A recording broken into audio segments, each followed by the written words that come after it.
Why do we go to conferences and trade shows? Is it the pleasing light aesthetic they have? Is it to get free stationery and USB sticks? Is it to have a break from the office? Is it to sell your products? Is it to be inspired? No, it's none of these things. The reason that you should be going to conferences and trade shows is to build relationships. This is part of what Keith Ferrazzi called relationship selling in his book, Never Eat Alone. And Keith Ferrazzi said that there are two kinds of conference goer. There are bowling balls and there are bowling pins. The bowling ball rolls in, takes what's theirs, finds the lead that they want. But the bowling pin stands around hoping for something to happen. Now, which do you want to be? Thought so. This is a video about how you can use conferences to build relationships and drive your business forward.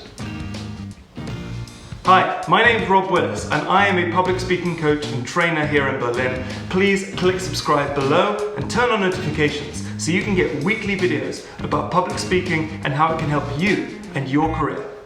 Conferences can be a massive opportunity but can also be a huge waste of your time if you're going to the wrong ones. There's an old saying which goes, fish where the fish are, not where the fishermen are. I think it totally applies in this case. Of course, you want to go where your clients are, not your competition. Think about it. If you're a graphic designer, does it make much sense to pay money to stand in a room full of 40,000 other graphic designers? Wouldn't you much rather be in a room full of 40,000 people who book and pay graphic designers? Of course you would. Make sure you're going to the right conferences. And once you've differentiated yourself in that way, then it's going to be easier to get a spot speaking on one of the stages because you're bringing something different.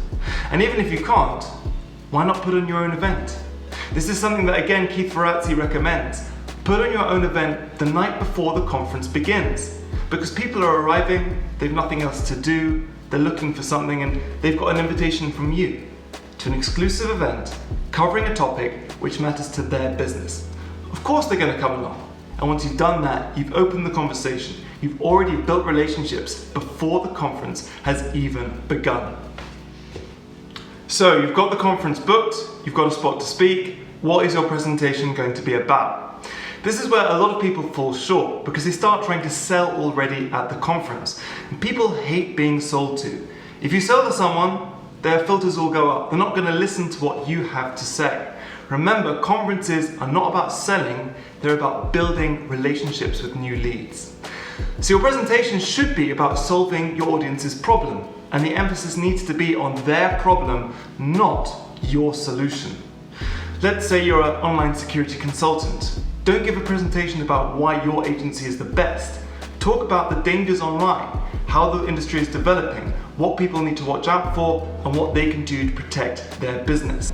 You don't have to worry about status because you have it already simply by merit of the fact that you're giving a speech in front of them. Don't ruin it by trying to sell. The other thing you need to consider is what kind of industry jargon people will know and how much they know about your topic already. Don't confuse people. Put it in terms that they understand so they're open to your message. And lastly, make sure the right people are coming along to this event. Send out messages beforehand. Get in touch through the conference app, go on social media, give them a call. Make sure they know that your event is going on and why it's relevant to them. And if you want to make them feel really special, why not reserve them a couple of seats? I mean, imagine if someone did that for you. Someone sent you a message before an event and said, I've got a speech which is going to be relevant to you and your company. I really would like you to come. I reserved you a couple of places at the front. That makes them feel special. It raises their status. It makes them feel warmly towards you. It means you can open that wonderful professional relationship. So the day of the conference is here, and it's going to be about making great first impressions. And the secret to this is preparation. Get to the conference hall early. Make friends with the technicians. Those guys are going to be your best friends, and test everything. Test your mic, test the lights, test the PowerPoint, work out where you're going to stand on the stage, work out how you're going to come onto the stage. Essentially, try and remove as many distractions as possible from the beginning of your presentation. You want to make sure that when you walk on stage, you can begin at 100% energy and maintain that to the very end of what you have to say. Now, with that in mind, I recommend not taking questions. questions have this way of sucking the life out of the end of the presentation, because either you don't know the answer or there's no clear definition to when the questions end. And people haven't got their hands up, so you're looking around the room thinking, questions, okay, no more questions, I think that's it, thank you very much. Please, that is a terrible way to end your presentation. You want to end with a bang. You want to end with a simple call to action that people can carry out, which is going to bring the conversation further between you and them. So one idea I heard was, in exchange for getting a PDF or the show notes from the whole presentation, people just had to text their email address to a phone number. Another idea I heard was a guy who taped his business cards at the bottom of every single chair in the auditorium. And at one point he said, please reach under your chair, take my business card, and you've got the contact details.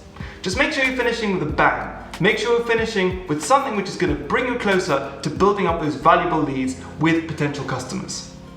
The speech is over, the work is done, and you can relax. No, you can't. Because it's the minute that you finish is the moment the real work begins, when the auditorium doors open. You've driven awareness, have a process to open the conversation. Let's say you told people they could ask questions at your stand at the conference. Don't rely on the fact that you can run out and get there before they do. Have your team ready, waiting to answer questions for you. If you've gathered phone numbers and email addresses, have a process to get in touch with these people and do it as quickly as possible, because in all likelihood, they're going to forget about you and your message. Don't lose this opportunity that you had through giving this presentation. To recap, if you want to get the most out of public speaking at conferences, make sure you're going to the right conferences where your clients are, not your competition. Make sure you prepare a speech which solves their problems and doesn't try to sell. Make sure you're prepared. You've tested everything, you turn up early on the day, and you're ready to give it 100%. Make sure your speech drives to a call to action, which can drive that conversation further. And then afterwards, you have a process for chasing up all of those people and making sure you build those valuable relationships.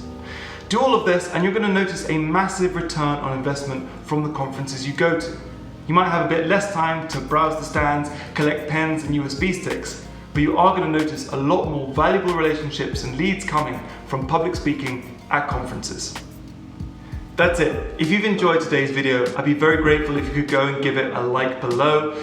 Leave any comments if you have questions about this video or other issues to do with public speaking, and click subscribe for weekly videos about public speaking and what it can do to help you in your career and in life. Till next time, thank you very much and goodbye.